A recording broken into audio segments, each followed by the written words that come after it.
അങ്ങനെ മനുവും അലീനയും ഗ്രേസ് ആൻറ്റിയും രേവതിക്കുട്ടിയും രമേശൻ നായരുടെ വീടൊക്കെ ചുറ്റി കാണുകയാണ് ചെയ്യുന്നത്.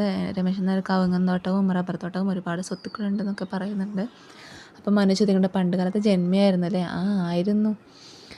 ഇതൊക്കെ നേടിയപ്പോൾ ഞാൻ വിചാരിച്ചു ഞാൻ എന്തോ വലിയ ആളായി എന്നൊക്കെ വിചാരിച്ചു. പക്ഷേ സമാധാനവും ഒന്നും ഇല്ലല്ലോ. എല്ലാം മകൻ കുറേ വിറ്റു മുടിച്ചു എന്നൊക്കെ പറയുന്നുണ്ട്. പിന്നെ അത് കഴിഞ്ഞ് മനു പറയുന്നുണ്ട്, ഇങ്ങനെ കുറേ ബാങ്ക് ബാലൻസ് ഉള്ള ആൾക്കാർ കുറേ ഉണ്ട്, എന്നിട്ട് ദരിദ്രന്മാരെ പോലെ ജീവിക്കും. എന്തുണ്ടായിട്ട് എന്താ, മരിക്കുമ്പോൾ എന്താ ദരിദ്രനെ പോലെ മരിക്കും എന്നൊക്കെ മനു പറയുന്നുണ്ട്. അപ്പം രമേശൻ നായർ പറയുന്നുണ്ട്, അതുപോലെയൊന്നുമല്ല, ഞാൻ നല്ല പോലെ ജീവിച്ചിട്ടുണ്ട് എന്നൊക്കെ പറയുന്നുണ്ട്. നല്ല കാലത്ത് നല്ല പോലെ ജീവിച്ചിട്ടുണ്ടെന്നൊക്കെ പറയുന്നുണ്ട്. പിന്നെ കാണിക്കുന്നത് രോഹിത്തും ഹരിയും പിന്നെ കുറച്ച് ഫ്രണ്ട്സും ഉള്ളതാണ്. അവർ കുടിക്കാൻ വേണ്ടി വന്നിട്ടുണ്ടായിരുന്നു ഒരു സ്ഥലത്ത്. അപ്പോൾ പറയുന്നുണ്ട്, അമ്മ ഡിവോഴ്സൊക്കെ ചെയ്യാൻ പോവുക അച്ഛനെ, പിന്നെ ഞാനെന്തായാലും ഞാനും ഭവിയും അമ്മയുടെ കൂടെയാണ് പോവുക എന്ന് പറയുന്നുണ്ട്. അപ്പോൾ ഹരി പറയുന്നുണ്ട്, ഒന്നും നടക്കാത്തതിനേക്കാൾ നല്ലത് എന്തെങ്കിലും നടക്കുന്നതല്ലേ, അതങ്ങ് പോട്ടെ എന്നൊക്കെ പറയുന്നുണ്ട്. അലീനയെ വിട്ട് കളയരുതെന്നൊക്കെ ഹരി പറയുന്നുണ്ട്. അത് കഴിഞ്ഞ് അവരെ ഫ്രണ്ട്സ് വരുന്നതും അവർക്ക് ബിയർ കുടിക്കുന്നതൊക്കെയാണ് കാണിക്കുന്നത്. അതിനിടയ്ക്ക് ഹരി സ്നേഹിക്കുന്ന പെണ്ണിനെ അവൾ കുറേയായി വഴുതി മാറുന്നു, അവൾക്ക് വേണ്ടി 1,00,000 രൂപയൊക്കെ ഞാൻ പൊട്ടിച്ചത്, എന്നിട്ടും അപ്പോൾ രോഹിത് പറഞ്ഞിട്ട്, അവൾ ജെനുവിനായിരിക്കും. ജെനുവിനൊന്നും അല്ല അവളിങ്ങനെ വഴുതി കളിക്കുക, എന്നിട്ട് പൊട്ടം കളിച്ചുകൊണ്ടിരിക്കുക എന്നൊക്കെ പറയുന്നുണ്ട്. ഒരു ദിവസം നമുക്ക് ഇതുപോലെ ഒരു പാർട്ടി വെക്കണം, എൻ്റെ ബർത്ത്ഡേ അല്ലെങ്കിൽ അവളുടെ ബർത്ത്ഡേ ആയിട്ട് സെലിബ്രേറ്റ് ചെയ്യണം, അങ്ങനെ മോശമൊന്നും ചെയ്യണ്ട കേട്ടോ എന്ന് പറയുന്നുണ്ട് ഈ ഫ്രണ്ട്.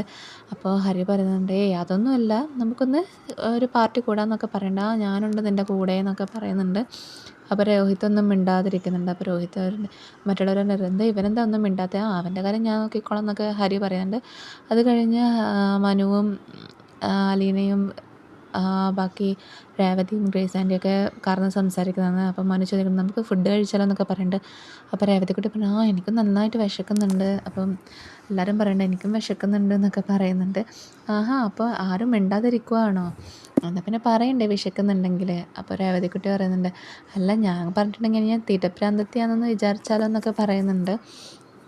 അപ്പോൾ മനു പറയുന്നുണ്ട്, അപ്പോൾ അലീന എന്താ ഒന്നും മിണ്ടാത്ത, അല്ല നമ്മൾ പട്ടിണിക്കിടാനാണ് പ്ലാൻ എന്ന് നോക്കുമായിരുന്നൊക്കെ പറയുന്നുണ്ട്. അപ്പോൾ അങ്ങനെ ഓരോന്ന് പറഞ്ഞിട്ട് അവർ ഹോട്ടലിൽ പോകുന്നതും ഫുഡ് കഴിച്ചിട്ട് അവർ നേരെ പോകുന്നത് ഗ്രേസ് ആൻറ്റി വീട്ടിലേക്കാണ്. അപ്പോൾ ഗ്രേസ് ആൻറ്റി പറയുന്നുണ്ട്, വീട്ടിൽ കയറുന്നില്ല മനുവിനോട്. അപ്പം മനു, ഇല്ല ഞാൻ എന്തായാലും കയറുന്നില്ല, ഞാൻ പോവാം, നമ്മൾ ഫുഡൊക്കെ കഴിച്ചല്ലോ, ഇനി എന്തായാലും വീട്ടിലേക്ക് പോകാമെന്നൊക്കെ പറയുന്നുണ്ട്. അപ്പോൾ രേവതിക്കുട്ടി പറയുന്നുണ്ട്, അത് ഇപ്പോൾ അലീന ചേച്ചി പറയുന്നുണ്ടെങ്കിൽ മനുവേട്ടൻ ഇരിക്കുമായിരുന്നു എന്നൊക്കെ പറഞ്ഞിട്ട്, അയ്യോ വേണ്ട, ഇന്ന് രാവിലെ നമ്മൾ ഡ്രൈവറായിട്ട് വരുന്നുണ്ടല്ലോ, അപ്പം മനുവേട്ടൻ കാണില്ലേ തിരക്കൊക്കെ എന്ന് പറയുന്നുണ്ട്. കാര്യങ്ങളൊക്കെ കഴിഞ്ഞ് ഇനി എന്നെ പറഞ്ഞു വിടാമെന്നാണ്, അങ്ങനെയല്ല, ഞാൻ മനുവേട്ടന് വേണ്ടിയാണ് സംസാരിച്ചതെന്നൊക്കെ പറയുന്നുണ്ട്. അത് കഴിഞ്ഞ് പിന്നെ കാണിക്കുന്നത് രോഹിത്ത് കുടിച്ചുകൊണ്ട് വരുന്നതാണ് വീട്ടിലേക്ക്. അപ്പം പറയുന്നുണ്ട്, ഇവിടെ പടിയാരാ കൊണ്ടുവച്ചത്, അത് ഇന്ന് ഞാൻ കൊണ്ടുവച്ചതാന്നൊക്കെ കൃഷ്ണക്കുട്ടി പറയുന്നുണ്ട്. രോഹിത്തും അവളായിട്ട് കുറച്ച് നേരം ഇങ്ങനെ ഒരു ഉരസലൊക്കെ ഉണ്ട്. അത് കഴിഞ്ഞ് പിന്നെ ഞാൻ കുടിച്ചിട്ടുണ്ട്, ഇവിടെ എന്താ നടന്നുകൊണ്ടിരിക്കുന്നത്, ഇവിടെ അതിനേക്കാളും സംഭവങ്ങളല്ലേ നടന്നുകൊണ്ടിരിക്കുന്നത്, ഇന്ന് ഞാനൊന്ന് നോക്കട്ടെ എന്നൊക്കെ പറയുന്നുണ്ട്. പിന്നെ ഭവിതവൻ, എന്താ ഇവിടെ കണ്ടില്ലേ കുടിച്ച് വന്നിട്ട്, വേഗം ഒന്ന് മുകളിലേക്ക് പോയിക്കോന്നൊക്കെ പറഞ്ഞിട്ട് അങ്ങനെ നാളത്തതും കൂടി കാണിക്കുകയാണ് ചെയ്യുന്നത്.